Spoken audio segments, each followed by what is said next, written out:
My name is Sarah. I am 34 years old. I teach high school in Portland. 3 weeks ago I woke up in a hospital bed and I could not move. I could not speak. I could not open my eyes at first. But I could hear everything. I could hear the machines. I could hear the doctors. I could hear the nurses. And I could hear my husband and another woman whispering near my bed. What I heard was worse than pain. What I heard was betrayal. What I heard was a plan for my death. I was alive inside my body, but my body would not obey me. I was trapped in silence while people talked over me like I was already gone. I am telling this story because it can happen to anyone. It can happen to a person who thinks they are safe. It can happen to a person who believes their marriage is strong. It can happen to a person who trusts the wrong smile. Before the hospital bed, I thought I had a good life. I thought my marriage was real. I thought my husband loved me. His name is Marcus Chen. Even now his name makes my stomach twist. I met Marcus in college. I studied education. He studied business. He was confident and charming. He talked about big plans. He said he wanted to build a future. He said he wanted to become a successful real estate developer. I believed him.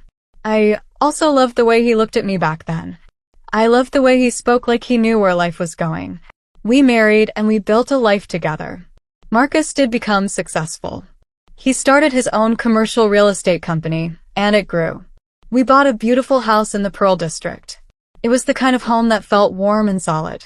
We took trips. We laughed. We planned date nights. We talked about children.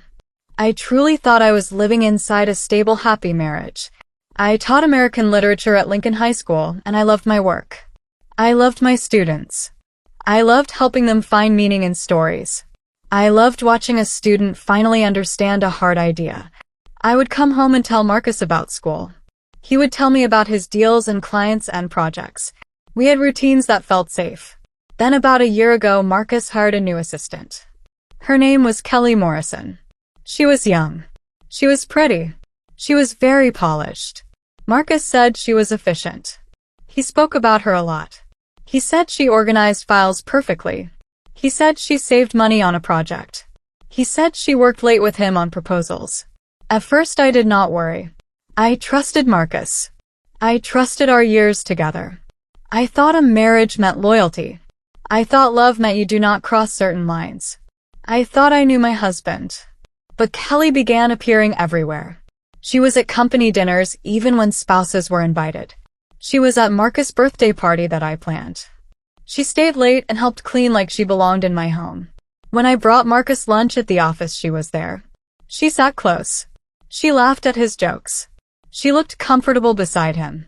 People noticed. Friends hinted. My sister asked me directly if I was worried. I defended Marcus. I said he loved me. I said he would never cheat. I said I trusted him completely. I see now how blind I was. I see now how easy it is to protect a lie when you want the lie to be true. Around 6 months ago, Marcus began changing. He became distant. He was always on his phone. He texted constantly. He took calls in other rooms. Our Friday date nights were canceled more often. He stopped touching me the way he used to. He stopped looking at me with warmth. When I asked what was wrong, he said work stress. He said a big deal was close. He said things would return to normal when the deal closed. I wanted to believe him. I wanted my marriage back. So I pushed my fear down. I ignored the sick feeling in my stomach when he smiled at his phone. I pretended not to notice new gym habits and new clothes and new attention to his appearance. I told myself I was insecure. I told myself I was imagining it. But deep inside I knew something was wrong. Part of me knew I was being replaced. Then the night came that changed everything. It was a rainy night in October. I had stayed late at a parent-teacher conference. Portland rain was heavy and the road was slick. I drove home on Highway 26 heading west. I drove that route many times. I was careful. I stayed in the right lane. Traffic slowed ahead and I pressed my brake pedal. Nothing happened. I pressed harder. Still nothing. I felt panic rise like fire. I pumped the brakes again and nothing worked. I tried to slow down another way, but I was moving too fast and the road was wet. I saw a large truck ahead with bright brake lights. I knew I would hit it if I did not move. I turned the wheel toward the shoulder, but I overcorrected. The car spun. The world tilted and blurred. I remember my own scream. I remember the terrible feeling of losing control. Then I hit the barrier at high speed. Airbags exploded, but it was not enough. The driver's side crushed inward like the car was made of thin paper. Then everything went black. Later I learned I was in a coma for 3 days. I had broken ribs. I had a collapsed lung. I had a fractured pelvis. I had internal bleeding. Doctors did emergency surgery to keep me alive. When I became aware again, it was not like waking from sleep. It was like turning on a light inside a locked room. I knew I existed. I knew I was somewhere. I could hear machines beeping. I could hear voices. I could feel a tube in my throat. I could feel the weight of my body, but I could not move it. I tried to speak and nothing came. I tried to open my eyes and nothing happened. I tried to lift a finger and nothing moved. I was awake but trapped. Fear like that is hard to explain. Imagine being fully aware but unable to tell anyone. Unable to call for help. Unable to show that you understand. You become a silent witness to your own life. People talk around you as if you are an object. Doctors did not realize I was conscious. They thought I was in a vegetative state. They discussed my condition beside my bed. They used cold words about prognosis. They spoke about brain activity and quality of life. They spoke as if I could not hear them. My husband Marcus played the role of the devoted husband. Nurses later told me he stayed beside my bed in the beginning. He held my hand. He spoke in a soft voice. He cried. He told me to fight. He told me he loved me. He acted like a man in deep grief. It was a performance. A beautiful performance. If acting could win awards, he deserved one. On the 4th day after I became aware, I heard a new voice in my room. It was Kelly. She asked Marcus how I was doing. Her voice was soft and concerned, like she was a worried employee. Marcus said there was no change. His voice sounded strained, but it was not grief. It was impatience. Kelly said she was sorry, and she said it must be hard for him. Then I felt the bed shift. Someone sat close. Marcus' voice moved closer to her. Then Marcus said something that still makes my blood cold. He said part of him wondered if it would be better if I never woke up. I could not believe it. I could not move. I could not scream. But my mind screamed. My husband was wishing for my death while holding my hand. Kelly told him not to say that, but her voice did not sound shocked enough. Marcus continued. He said, even if I woke up, the doctor said I would have severe brain damage. He said I would not be me. He said I would need care all the time. He said it would be cruel to keep me alive. I wanted to show him I was still me. I wanted to shake him. I wanted to force his eyes to meet mine. But my body stayed still. Then Kelly asked a question that turned fear into horror. She asked when the doctors would let him decide about life support. They were talking about pulling the plug. They were talking about ending my life. My husband and his mistress were planning my death while standing over my bed. Marcus said that if there was no improvement in 2 weeks, they would talk to him about options. He said he had medical power of attorney. He said he could decide to let me go peacefully. Kelly spoke like she was comforting him. She said it must be a burden. Marcus said he believed I would want him to let me go if there was no hope. He said I would not want to live like that. He said I would want him to move on and be happy again. Tears ran down my face. I could not wipe them away. A nurse later told me my pillow was wet. My body cried even when I could not control it. Then I heard the sound that confirmed the truth. I heard them kiss. They kissed in my hospital room while I lay trapped. They kissed while planning my death. I wanted to vomit. I wanted to disappear. I wanted anything but that moment. After they left, I lay in the dark and my mind raced. 8 years of marriage. 8 years of my life. Was it all a lie? How long had the affair lasted? Did he ever love me? Or was I always just useful?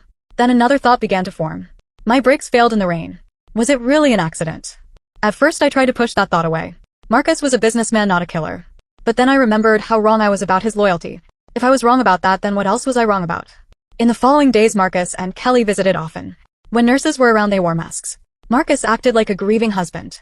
Kelly acted like a worried assistant. But when they believed they were alone, they spoke freely. I learned they had been together for months. It started on a work trip. It became secret meetings and weekends away and late nights that were not work. Marcus told me lies about conferences while he was with her. Kelly spoke about wanting to be together openly. Marcus promised her soon. Soon meant after I was gone. They planned what they would do with my life after my death. They planned to sell my home. They planned to buy a new place. They planned to travel to places Marcus and I once dreamed about together. Kelly even talked about wearing my jewelry. One day I heard Marcus give her a necklace. It was a diamond pendant he gave me for an anniversary. He once told me he saved for months for it.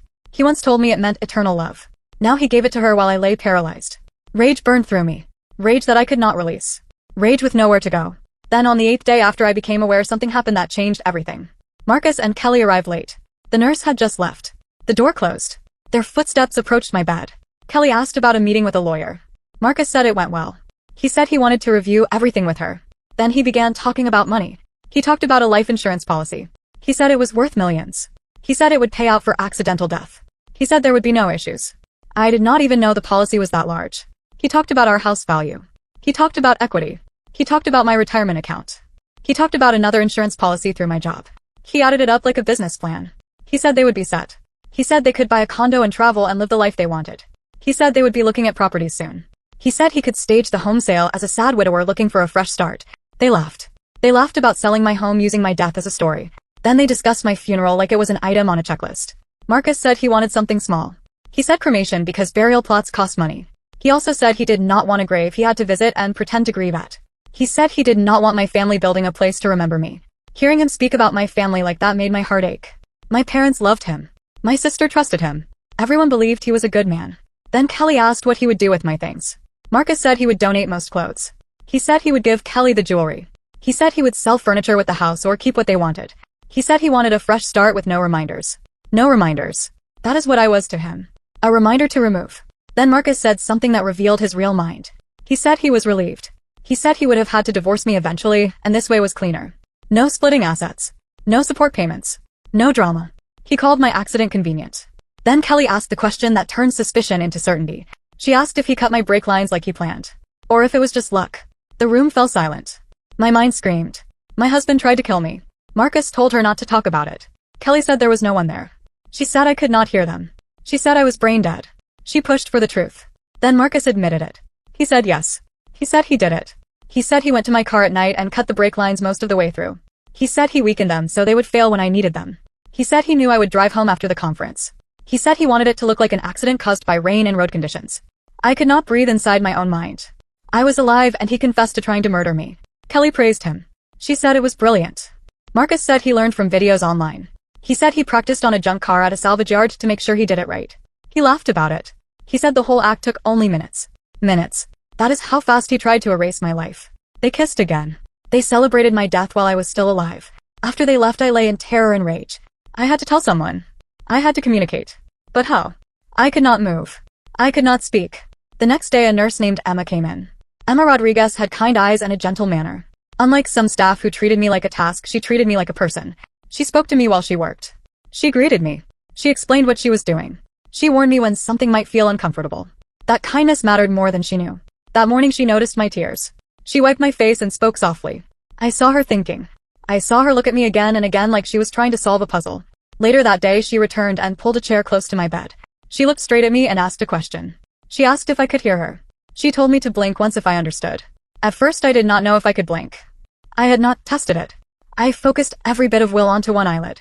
I begged my body to obey for one tiny movement. My eyelid fluttered. Emma gasped. She asked me to do it again. I did. She began to cry. She realized I was awake. She stood like she wanted to call a doctor right away. But I needed her to wait. Marcus had medical power over me. If Emma told the wrong people too fast, Marcus could still end my life. Emma seemed to sense my fear. She sat again. She asked if I was scared. She gave me a simple code. 1 blink for yes. 2 for no. I blinked once. She asked if something was wrong. I blinked once. She said she would get a letterboard with the alphabet so I could communicate. She asked if I could move my eyes left and right. I tried and managed small movements. She looked relieved. She left and returned with a printed alphabet grid. Then we began the slow work of spelling. It took a long time to form words. Emma pointed at groups of letters. I blinked to choose. Then she narrowed down until we reached one letter. It was exhausting. But it was hope. The first word I spelled was danger. Emma looked frightened and asked danger from who? I spelled husband. Emma looked confused because she believed Marcus acted devoted. I kept going. It took hours. Many pauses. Many returns. Many tears. I spelled out affair. I spelled out plan. I spelled out life support. I spelled out money. I spelled out brakes. Finally I spelled the sentence that mattered most. He cut my brakes. Emma's face turned pale. She understood. She believed me. She asked when Marcus and Kelly would visit again. I spell tonight. Emma decided to catch them. She decided to record their words. She hid her phone in the room where it could pick up sound. She told me she was recording. She told me to stay calm. That evening Marcus and Kelly entered.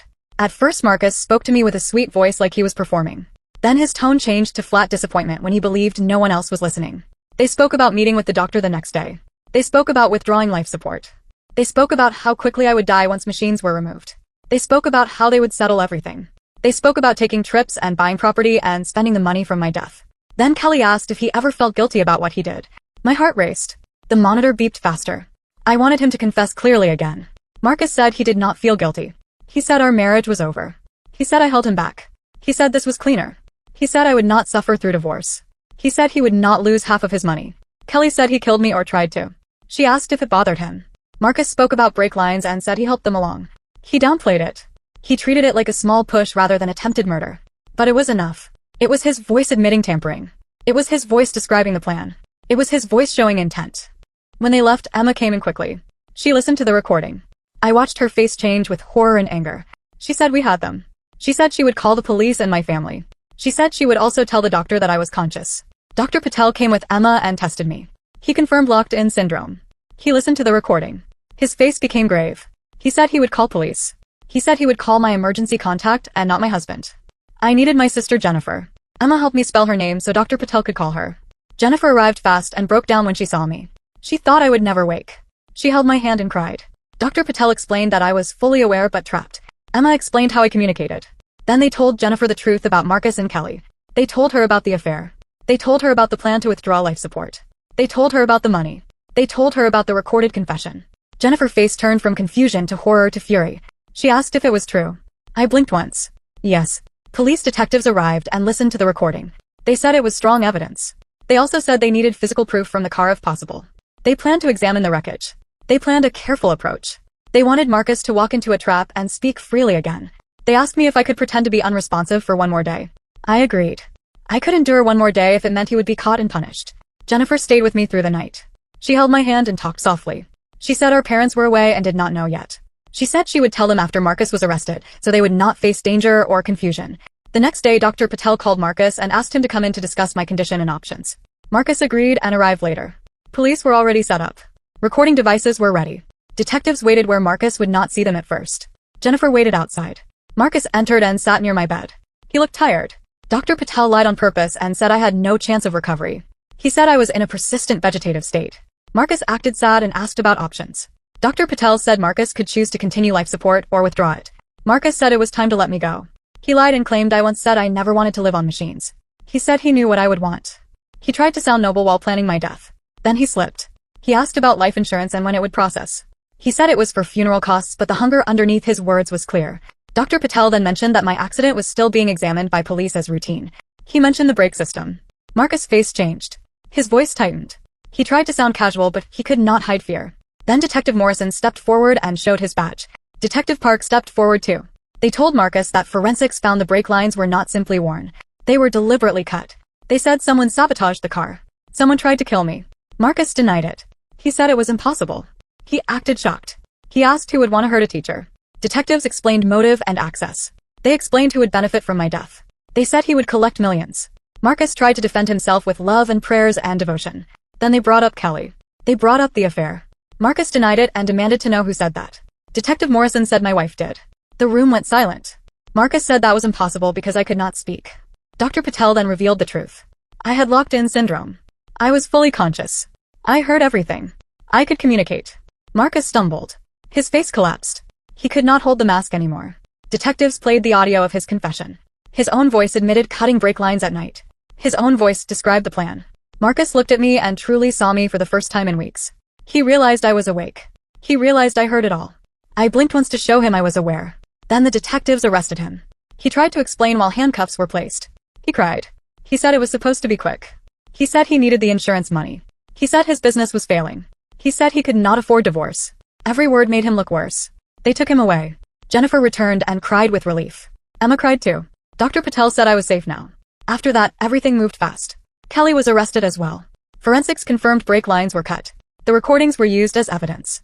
My parents returned and were devastated but grateful I was alive. They promised to get me the best care. I was transferred to a rehabilitation center. I started intense therapy. Slowly I regained small movements. A finger twitch. A toe movement. Small wins that felt like mountains. Months later I could type sentences using assistive technology. My voice began to return even though it was weak and unclear at first. But it was my voice. My words. My power. At trial Marcus pleaded not guilty but the evidence was heavy. Forensics showed deliberate damage. Video evidence showed him visiting the salvage yard where he practiced. The recording showed motive and confession. My testimony described the horror of being awake while trapped and listening to plans for my death. The jury found him guilty. He received a long sentence. Kelly also received punishment for her part. Later my divorce was finalized and I received what was mine. I sold the house because it carried too many memories. I bought a smaller place and started over. I returned to teaching and my students welcomed me with kindness. I went to therapy and worked through trauma. Emma became my close friend. She saved my life by noticing my tears and trusting her instincts. Without her Marcus might have withdrawn life support and no one would have known it was murder. I think about how close he came to getting away with it. If I had died in the crash, he would have been seen as a grieving husband. He would have lived in comfort with Kelly. He would have spent my money. My story would have ended as a sad accident. But it did not. I survived. The truth came out. Justice happened. People ask if I hate Marcus. Hate can drain you. Rage can drain you. 4 months rage kept me alive because it gave me direction. But now I refuse to let him control my mind. He did evil. It is unforgivable. But he does not get the rest of my life. I am more than what he tried to do to me. I am a teacher. I am a sister. I am a daughter. I am a friend. I am a survivor. If you are listening to this story, I want you to learn something from it. Trust your instincts. If something feels wrong, then it may be wrong. Do not ignore warning signs just because you want a person to be good. Do not stay in a relationship that feels unsafe. Tell someone. Ask for help. Protect yourself. And remember that sometimes survival comes from one person paying attention. One person refusing to dismiss you. One person believing that you are still there. That was Emma for me. Now I am building a new life. I am traveling. I am dating again. I am learning joy again.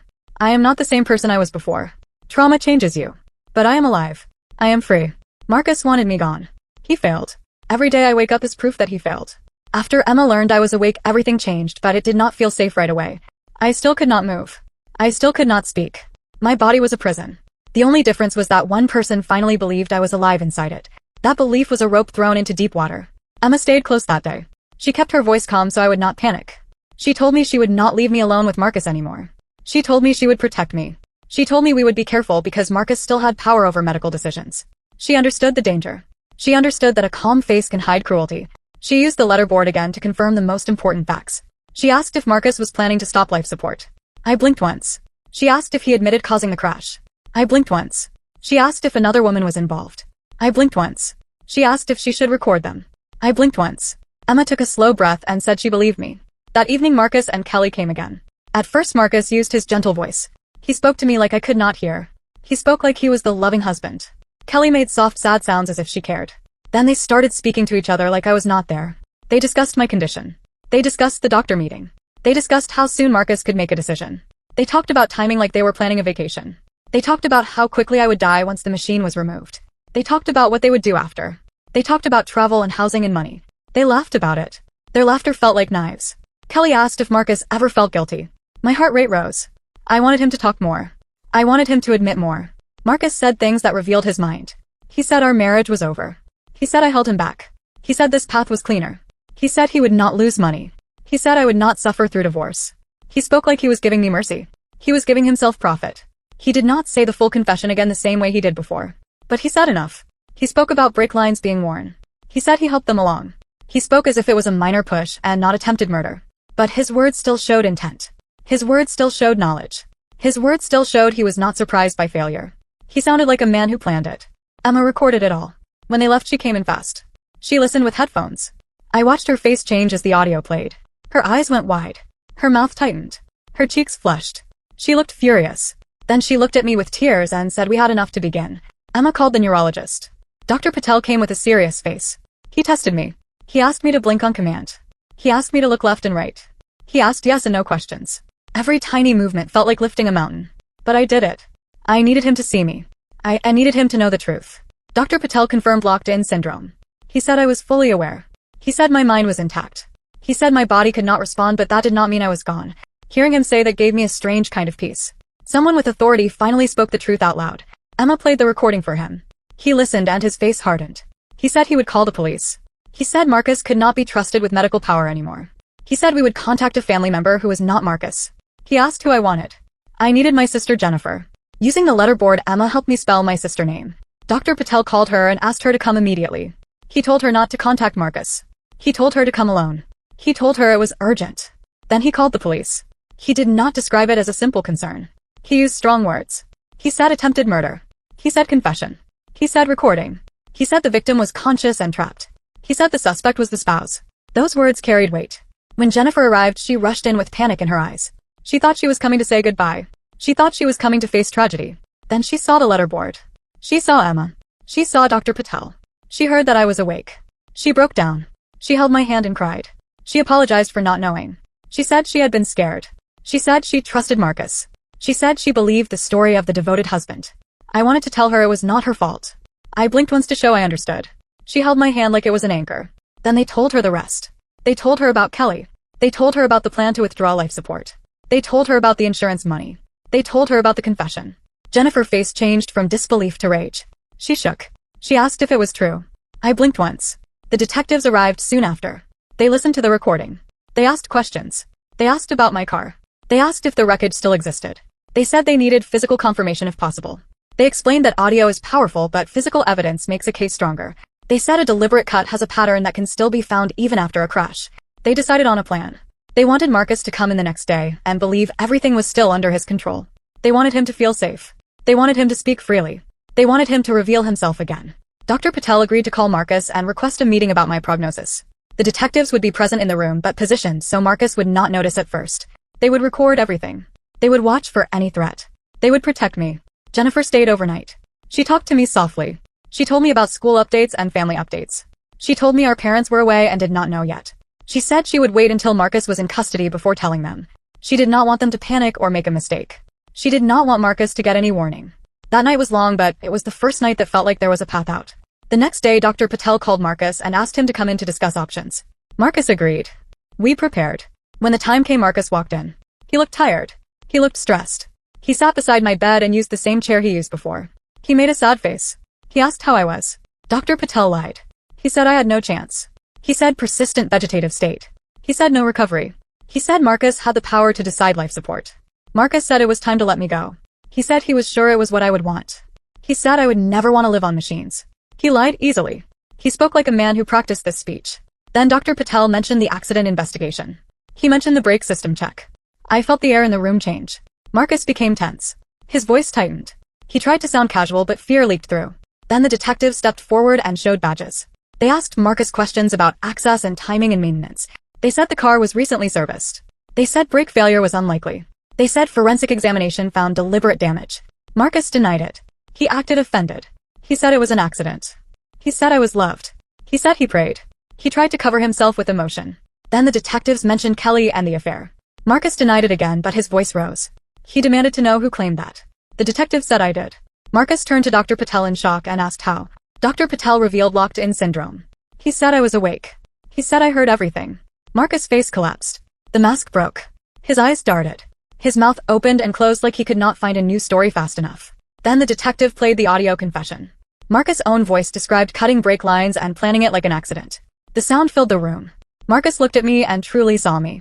I blinked once on purpose. I wanted him to know I was there. I wanted him to understand that the thing he tried to erase was staring back. The detectives arrested him. They read his rights. He kept talking anyway. He cried and tried to justify it. He said it was supposed to be quick. He said he needed money. He said his business was failing. He said he could not afford divorce. Every sentence dug his grave deeper. They took him away in handcuffs. Jennifer came back into the room and held my hand. She cried and laughed at the same time. Emma cried. Dr. Patel looked relieved. For the first time since the crash, I felt something close to victory. Not joy. Not celebration. Something steadier. The feeling of danger leaving the room. After that, the legal machine moved forward. Kelly was arrested. Forensics confirmed sabotage. Investigators collected records. They gathered surveillance footage from the salvage yard where Marcus practiced. They gathered the insurance documents he arranged. They gathered messages between Marcus and Kelly. The story that once looked like a sad accident became clear as a planned crime. My parents returned and their faces fell when they learned. They were shocked by the betrayal. They were shocked that Marcus tried to kill me. They were shocked that I was awake inside my body for so long. They held my hands and cried. They promised to help me recover. They promised to stay with me. They promised I would not be alone again. I was moved to a rehabilitation center. Therapy began. It was slow. It was painful. It was frustrating. Progress came in tiny steps. A twitch. A finger movement. A small motion that felt like a miracle. The doctor said locked-in syndrome rarely improves, but they also said some people regain movement with time and intense work. I decided I would be one of those people. Not for revenge. Not for Marcus. For me. I wanted to speak again. I wanted to teach again. I wanted to stand in front of a class and talk about stories that show what humans can survive. I wanted my own voice back. Months passed. My right hand began to cooperate more. My speech began to return in a weak way. My words came out slow and slurred at first, but they were mine. I used a computer aid to communicate more easily. I could type sentences. I could answer questions without spelling every letter. When the trial came, I told my story. I described being awake but trapped. I described hearing Marcus plan my death. I described hearing him talk about money like I was a contract. I described hearing him confess. I described fear so intense that it felt like drowning on dry land. The jury listened. People cried. Marcus avoided my eyes. Kelly sobbed. The verdict came. Guilty. The judge handed down a harsh sentence. Marcus lost his freedom. Kelly also received punishment. Their dream life fell apart. After court, I focused on recovery. I finished the divorce. I regained control of what belonged to me. I sold the house because it held too much pain. I moved closer to my school. I rebuilt. I went to therapy. I learned how trauma lives in the body. I learned how betrayal can split a person open. I learned how to breathe through flashbacks. I learned how to be present again. Emma remained in my life. She saved me by noticing tears and by trusting her instinct that a person can be present even when they cannot move. That instinct changed everything. Without Emma, Marcus would have ended my life legally through life support decisions, and no one would have known the truth. Now when people ask what revenge looks like, I tell them it looks like living. It looks like walking again even if it is slow. It looks like standing in a classroom again. It looks like laughing with a friend. It looks like waking up and making coffee. It looks like choosing joy after horror. It looks like refusing to let an abuser hold the rest of your story. If you listen to this story and you feel uneasy, that makes sense. Betrayal like this is terrifying because it comes from someone close. It teaches you that danger can wear a familiar face. But do not let fear be the final lesson. Let the lesson be awareness. If your instincts whisper that something is wrong, listen. If your partner hides their phone and grows distant and rewrites your reality, pay attention. If you feel small and confused and always apologizing, stop and ask yourself why. Love should not make you afraid. Love should not make you doubt your sanity. Also remember that people in hospitals are still people. Talk to them. Explain what you are doing. Watch their faces. Watch their eyes. A small sign can mean someone is present. Emma saw me. That choice saved my life. If you are in danger, tell someone you trust. If you are isolated, reach for help in a safe way. If you are supporting someone who might be trapped, do not judge them. Offer steady support. Offer resources. Offer a safe place. Sometimes one person believing you can be the first crack in a wall. I am Sarah. I survived. I am still healing. I am still rebuilding. I am still living. And every day I wake up is proof that the plan to erase me failed.